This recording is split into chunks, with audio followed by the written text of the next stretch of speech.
Good morning, everyone, and very nice talk by Carly Peters about series, organic materials on series. In fact, this is kind of a nice segue into talking about Titan, which is a rather different body in the outer solar system. And Titan, as many of you may know, is the only moon in the solar system that has a significant atmosphere, and there's tons of organics floating around in the atmosphere. So that really provides us with a really different and unique place in the solar system to look for pre-biology or astrobiology. So in fact, my talk today is looking for further chemical complexity in Titan's atmosphere beyond which has already been seen. And in particular, I've been looking for cyclic molecules in Titan's atmosphere, which would be of really great astrobiological interest. I first want to acknowledge my collaborators on the team. I've got a multinational team, and these are the principal collaborators, and we're always expanding our team. So my talk is going to focus, first of all, I'm going to talk a little bit about Titan chemistry, what we know about Titan chemistry already, and why we might think that there could be more complex chemistry there. Then I'm going to talk about how we could look for that chemistry using ground-based facilities such as ALMA. Talk about some of the early results that we have, and then go on to talk about where we would go next. So first of all, what do we already know about Titan's atmosphere? So this figure shows you many of the molecules that have already been seen, predominantly hydrocarbons. So Titan's atmosphere is mostly a nitrogen atmosphere, but with a couple of percent of methane, and it's the methane that really forms the organic chemistry. So the methane, along with the nitrogen, gets broken up by the action of sunlight, of solar UV, and also Saturn magnetospheric electrons. And that means that it recombines and forms a lot of hydrocarbon molecules, but also some of them incorporate nitrogen as well, and predominantly in the form of nitriles. In fact, we haven't seen any amines at all in Titan's atmosphere, which is still a bit of a surprise. But you can see here many of the hydrocarbons. In fact, benzene is the most complex molecule that's been discovered spectroscopically. That was discovered by the ISO observatory, ESA's ISO observatory, back in 2003. You can see towards the bottom here we have some of the cyanides, hydrogen cyanide, the simplest, but also cyanoacetylene, cyanogen, and so on. So this really gives us another type of chemistry that could be contributing to astrobiology. So quite recently we were able to discover two new molecules, or identify two new molecules, which are here, the ethyl cyanide and vinyl cyanide. These were discovered with ALMA, with the team that I've been working with. In 2015, the ethyl cyanide, and actually just a couple of months ago, we published our detection of vinyl cyanide. So that's adding to the chemical inventory of Titan. So the question is, can we now add to this list even further, and what are the pathways that we could build even larger, more complex molecules? So just wanted to briefly digress into the vinyl cyanide. This isn't a cyclic molecule, but it is a very interesting molecule.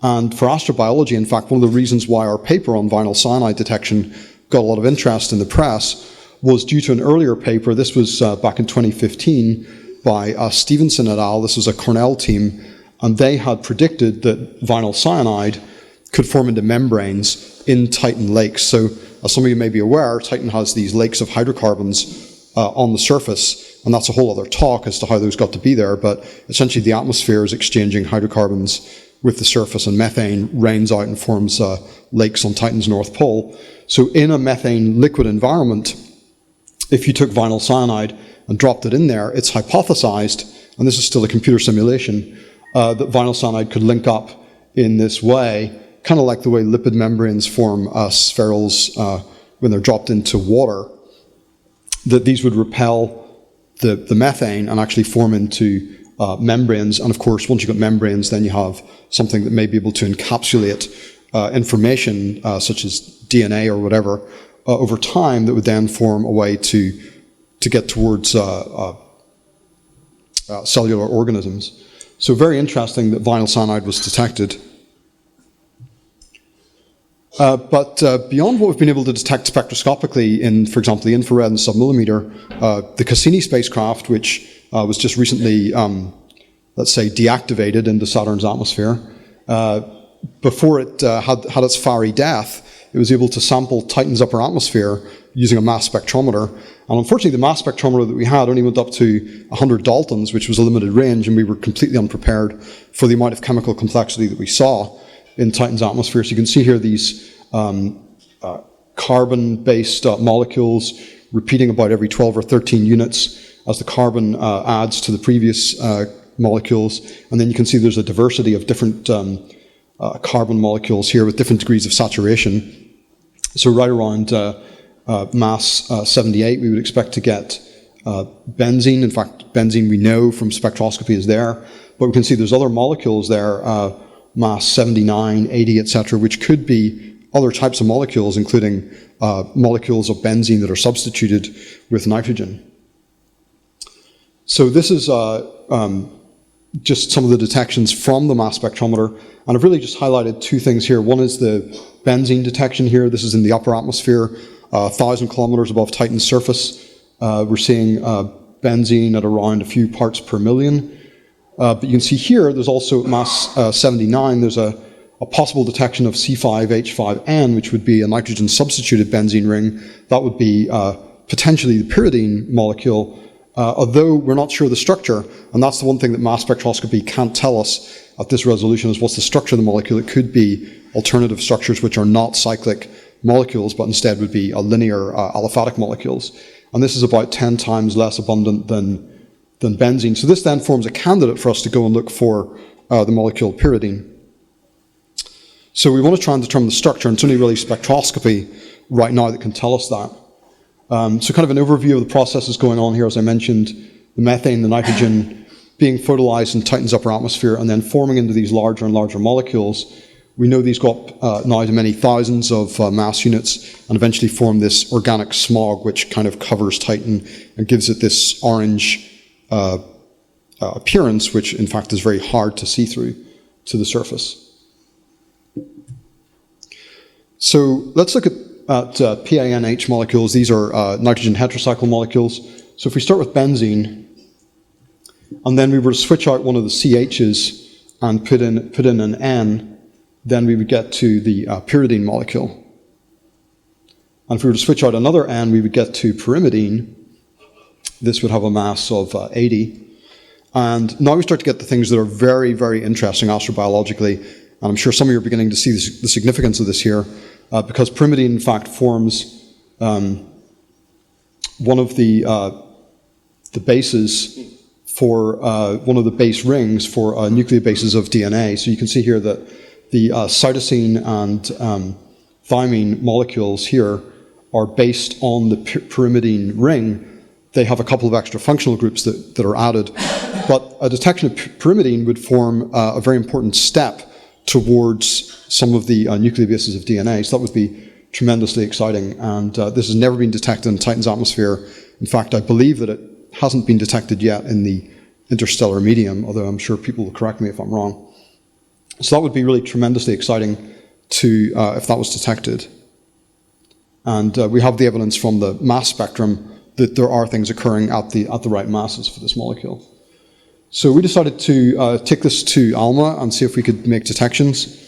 A beautiful introduction yesterday from Pierre Cox about ALMA, so I'm not going to dwell on it, but it's a very highly capable observatory, especially for molecular spectroscopy.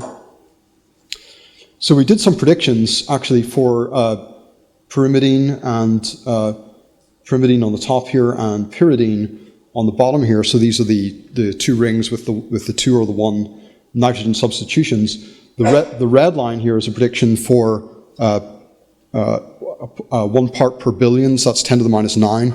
That would be about the same abundance as we see benzene in the lower atmosphere. So that's probably a little bit optimistic. If we go to something perhaps a bit more realistic, about 10 to the minus 10, that's about 1/10 of a part per billion, we would have this blue line here. So this is where we were looking for the signatures of these molecules. This is in ALMA band 6. Okay, so we got our data. Our data arrived last year. We've been busy looking at that. And I'm just going to show you, first of all, what we see in the data. We see, I've labeled here in the green lines, these are some lines of methyl cyanide. This is a simpler molecule. It's actually the heavy nitrogen form of methyl cyanide, labeled here. And Unfortunately, we're not seeing the evidence of the cyclic molecules right now. That may be that we're noise limited, and we need to, to go back and look again. So this was one of our observation windows, and if I move to another observation window here, we can see very strong detection here of ethyl cyanide. That was one of our molecules that we saw a couple of years ago. We're seeing much stronger detections now of those lines. But again, we're not seeing any of the kind of the broad bump type spectral feature that we would see for the cyclic molecules. Finally, window 3 here, we see both vinyl cyanide and ethyl cyanide. Very nice detections, but again, we're not seeing anything that we'd predicted towards the middle of the window for the cyclic molecules. So it may just be that these molecules are below our noise floor right now. So we went ahead, we modeled the data that we have. We take our image of Titan, then we average all the data together and extract a spectrum, which you just saw, and then we model that using a radiative transfer code. So we have a radiative transfer code that was developed at Oxford University that we can use for modeling the data. Just a demonstration here, some of the modeling with the ethyl cyanide, using different types of models. So we can put in ethyl cyanide as kind of like just a constant profile in the atmosphere, or we can put it in with a vertical gradient and just compare and contrast different models to see how well they fit the spectrum. And we can do a chi-squared analysis here, which would tell us which one of these models is preferred. And you can go and see the Conor et al. Paper from 2015 to get more details about the modeling technique. So as far as the new data set, we've just done some preliminary analysis here. This is fitting the methyl cyanide. We can get a preliminary abundance here of the nitrogen-15 methyl cyanide. This would actually be a new isotopic detection for methyl cyanides. We're expecting to get some good science out of that. Here again, you can see the fit in the blue of the data for the ethyl cyanide. And then on the bottom here, just showing that what's left in the spectrum, not really indicating any other molecules that we can see. And here again, fitting the vinyl cyanide and the ethyl cyanide. And these abundances are pretty consistent with the previous determinations that we've had. In fact, here I've compared on the left-hand column, these are the abundances that we're getting right now to the previous abundances from our previous work in Conor, Palmer, and a paper just come out by Lai et al. And abundances are pretty comparable. We're not expecting to see exactly the same abundances because we're seeing different seasons on Titan here from 2012 all the way through to 2016, so we may be able to detect some changes in the seasonal abundance of these molecules. So we were also able to look for the pyridine and pyrimidine and also a couple of different isomers of cyanopropane and just see if there was anything there in the spectrum. Right now we're not seeing anything in the spectrum, but this is able to give us a kind of an upper limit on what the abundance would be in the lower atmosphere. So the difference may be here that things are much more difficult to detect in the lower atmosphere than the upper atmosphere because the relative abundances are quite a bit less. But this does give us some constraints that could be put into photochemical models, which would enable us to also maybe go back and look with a more sensitive search. So the upper limits we have here, you can see we're getting quite sensitive upper limits. These are just a few tens of parts per trillion. So it really shows the power of ALMA for making very sensitive molecular searches. So where we are right now is we're detecting lots of cyanide molecules as expected. These are molecules that have a strong dipole, so they give a very strong spectrum with ALMA. We're not seeing the pyridine or pyrimidine that we were looking for, but we are going to repropose and maybe try some different techniques to zoom in a little bit better on Titan. Our final results will include abundances and vertical profiles for the detected gases and nitrogen ratio in methyl cyanide and sensitive upper limits for the non-detections. And then in future, we want to finalize our ALMA analysis. We think there may be some very weak lines of propane hiding in the spectrum that we can detect, which would enable a complement to the propane measurements, which are currently all made in the infrared. We also have a data set we acquired this summer with IRTF, TEXES, high-resolution spectrometer, which would give us a way to maybe look for some of these gases in the infrared. So we're very excited to start work on that starting next year. And we're also going to hopefully get some data with SOFIA. We have some very preliminary test data with SOFIA XEs, which is the sister instrument to TEXES. This is a high-resolution shell spectrometer with a resolving power about 10 to the 5. And we also want to continue to repropose for ALMA and SOFIA and try to get other data sets that may enable us to look for these types of molecules and other molecules of astrobiological significance. Thank you.